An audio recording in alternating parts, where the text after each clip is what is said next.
Welcome to A Night for Truth, a series of conversations concerning the work of Dietrich von Hildebrand, and we have as our particularly prized guest Dr. Alice von Hildebrand, his wife.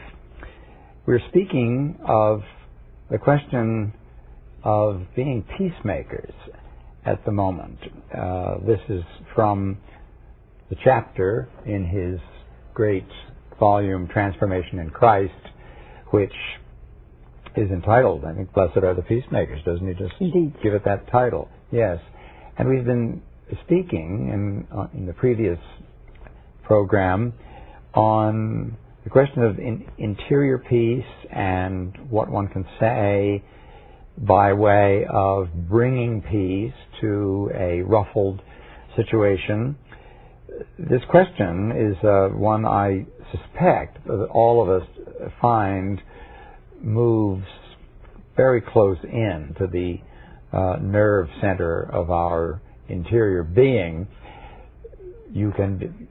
Peace is something which can be either brought to bear or destroyed in any situation, in a household, with a family, in the workplace, if one lives in a community of people. I can be driving alone in my car I happen to live right near a particularly diabolical highway in Massachusetts called Route 128, and it was designed by demons, I think, and most of the drivers seem to me to be in league with some demons or other, and I'm sure they think the same of me. How does one achieve and then maintain genuine inner peace, that peace that the saints know, and probably we all know someone who seems to be long since at home in the school of charity, who is not everlastingly ruffled, who doesn't ignite with every spark that flies out of a given situation. Someone whose equanimity seems marvelously steady. Of course, this kind of peace, this godly peace, this peace given to us by the Lord Himself, as He says in John 14, and which we hear in the Mass every single time we're there. Peace I leave with you, my peace I give unto you. We hear this. That's not the same thing as being dullards or slothful or phlegmatic or half asleep all the time, or devil may care, not caring anything about things.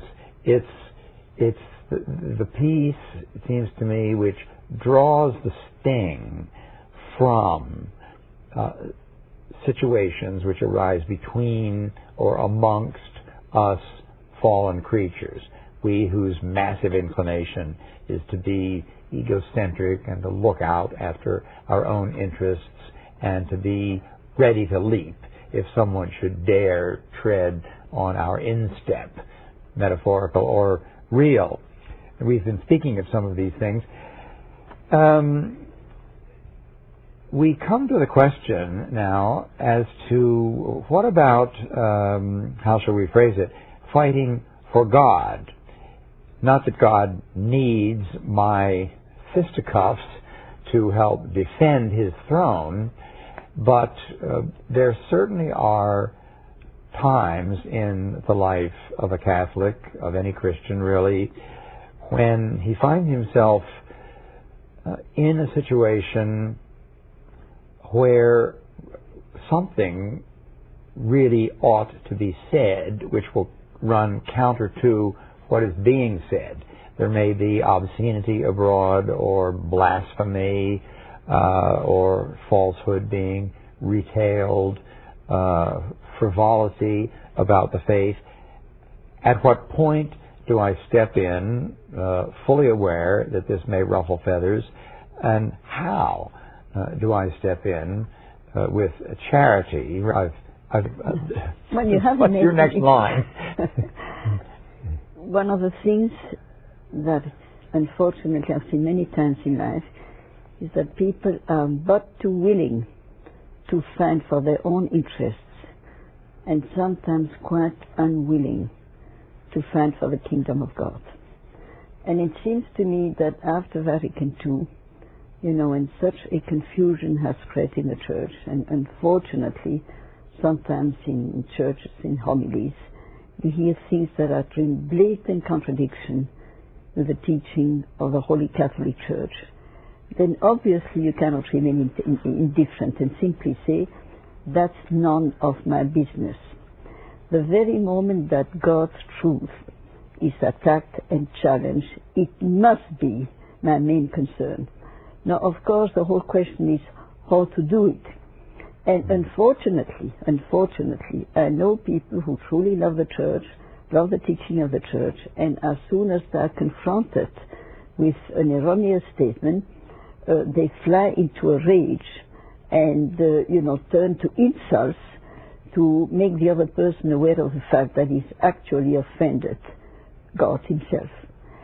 Now, it was St. Cardinal Newman. Unfortunately, I don't know the sentence by heart, but the gist of it is the worst thing that can happen to a good cause is when some people decide to defend it.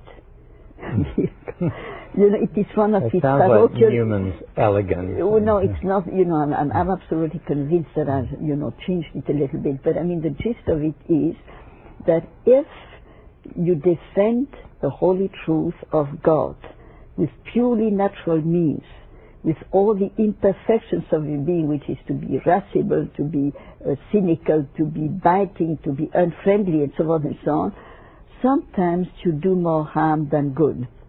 And so my husband would say very, very definitely, and he was a fighter, he was a man who never fought for his personal interest. I've never seen that. But when it came to defending the truth of God, he was a lion. And therefore the title of my book, The Soul of a Lion. Believe me, he would stand up and simply say, that's not the teaching of the church. But the question is that even when we defend the truth, we must do so with the armors of light and beware of our fallen nature, which much too easily enjoys fighting. Particularly if you feel that you are good at it, and then you give the other one a punch and you feel that you have truly succeeded in knocking him down and you start enjoying it. It must be, with God's grace and a lot of prayer, done in charity. It must be done firmly, it must be done clearly, it must be without unmistakably, but simultaneously, you must keep this peace in your heart that you do not enjoy fighting. You see, one of the great dangers in all of us, once we are involved in religious work for God, for the church, for a noble cause, is that instead of realizing that we should be God's servant, we like very much to become the master of the fight.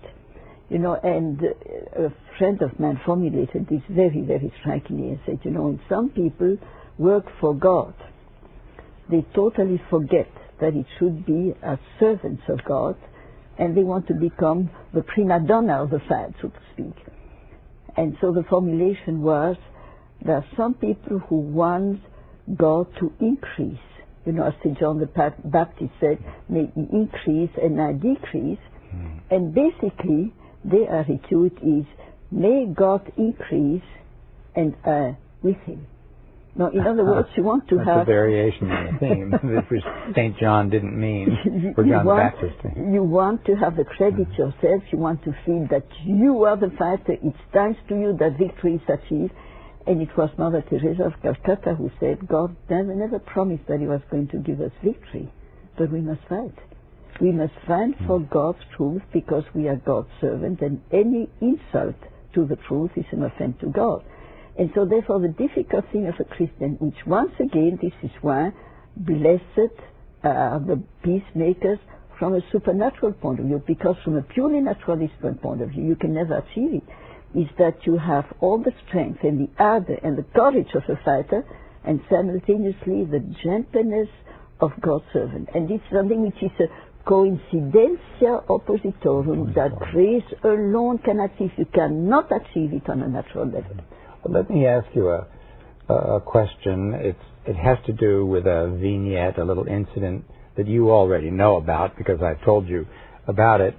And as I examine my own conscience about it, I'm not 100% sure that I had only God's honor at heart. It was the time when I walked out of Mass at the seminary where I was teaching, because the homilist, who was not one of the faculty, he was a visiting priest, was speaking of the Syrophoenician woman's encounter with the Lord. And you remember he said, well, I came to the lost sheep of the house of Israel and not to you people.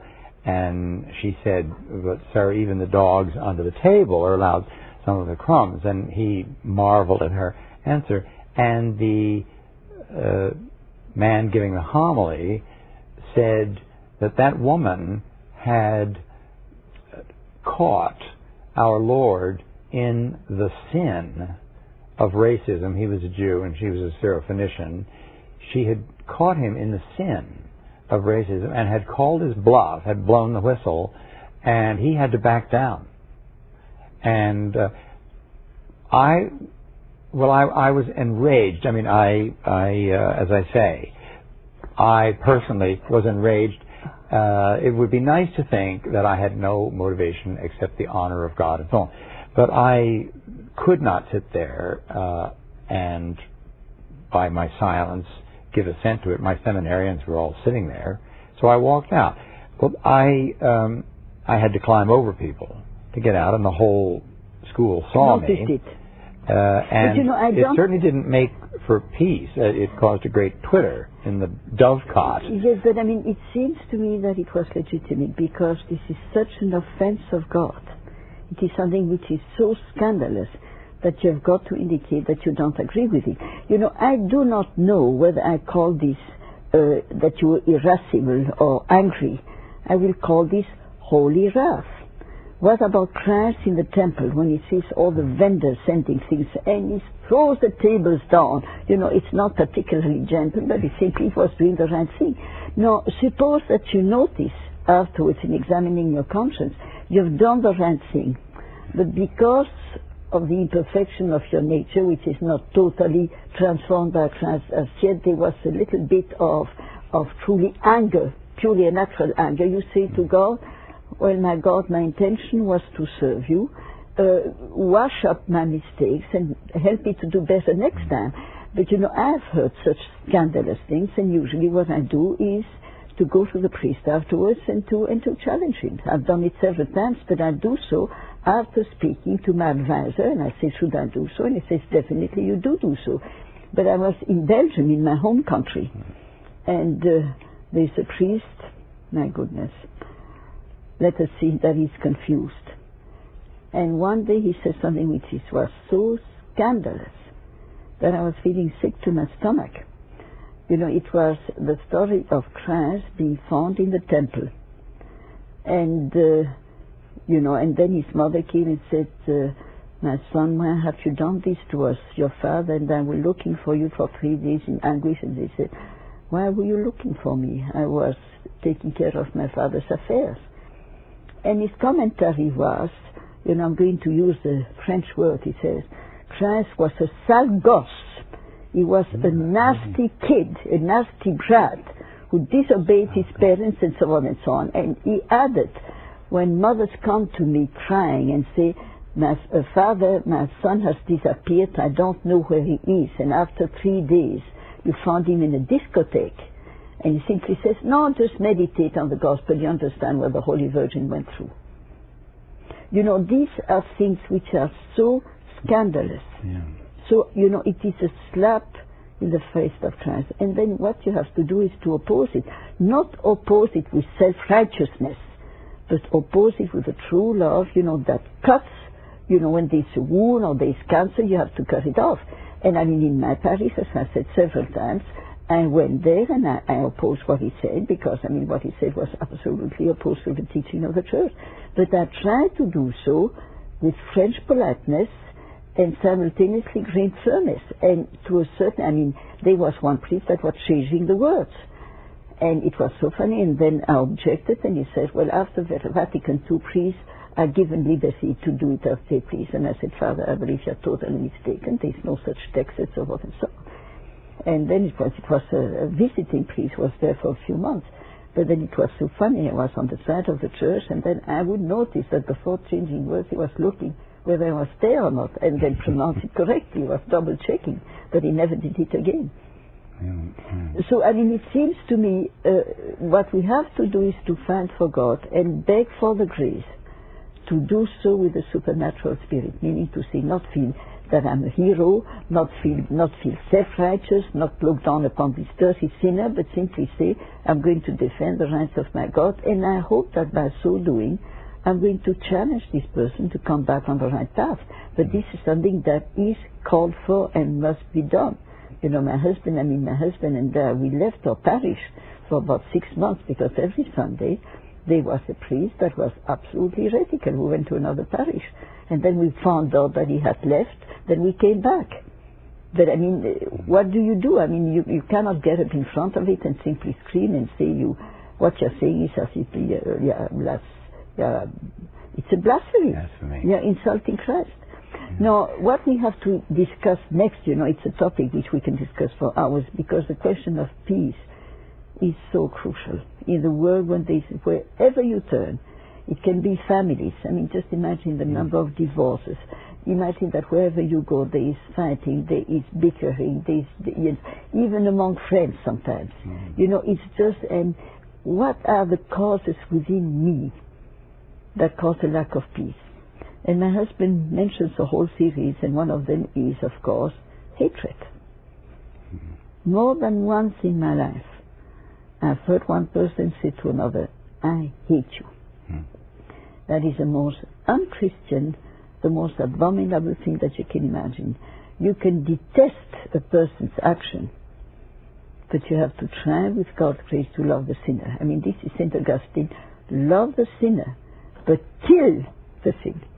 Opposite, love the one erring. Out of love for him, kill the error.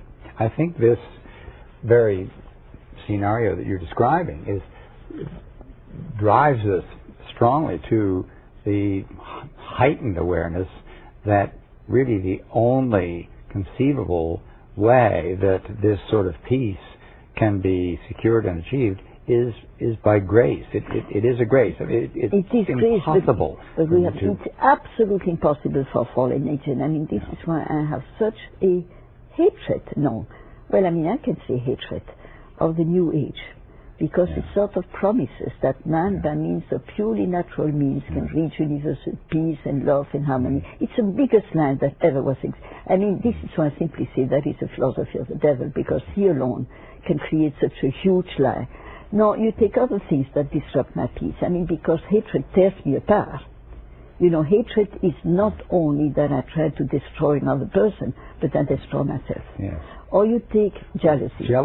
You take envy. You know, it nags and nags and nags at you, and obviously prevents you from ever reaching peace. Now, there I have to fight against myself. You know, the enemy is not without. The enemy is within. And once the enemy is within, the fight is very serious. You know, as long as the enemy is without, you have a chance a bit. Enemy is within. And I have to fight against it. Now, I fight against it by saying to God, look, I have these evil feelings. I have these nasty feelings. I recognize that they're wrong. I totally refuse to identify myself and consider them to be valid. Yet they are in me. Give me your grace and liberate me. And you know, the amazing thing is that sometimes to humiliate us, which we need so badly, God forces us to wait and wait and wait until one very fine day, when we have learned in our humility and are no longer surprised at our misery. You know, because how can I be so weak? I never expected that from myself. I'm much worse than when I realize. And I mean, the more I realize it and the more I turn to God, it's not by having one's peace threatened. Suppose that the person that you love best is dying. Suppose that your beloved child has been kidnapped. Suppose that someone who is very dear to you is undergoing the most dreadful pains and screams in agony. You know, these are things that truly make us lose one's peace. Now, what does Christ's peace mean at that point? My husband has said, there is so much in his thought. And once again, we have only scratched the surface. We've done 19 shows, and when I say without any difficulty, we could do 100. There's no difficulty at all. But one of the very, very important things, which to me, in my own personal life, was so illuminating, is that it speaks of layers in the soul. There are more superficial layers, and then middle-sized, and then so on. And in the very depth of my soul, when there's a furious tempest in the higher level, when I hold fast in faith to the fact that God is love, and that in eternity I will understand this terrible trial that I'm going to, then deep down here there can still be peace, even though there's a tremendous turmoil on the upper level. When Saint Catherine of Siena, I read her life many times because she's probably one of the greatest saints. And she was in her little cell in Siena and praying. And all of a sudden she had terrible sexual temptations of seeing, men and women running naked, and the devil turning to her and saying, Catherine, Catherine, can you do without dissatisfaction, Catherine? And coming close to her. And she was in despair and prayed and prayed and prayed, and then all of a sudden they were gone.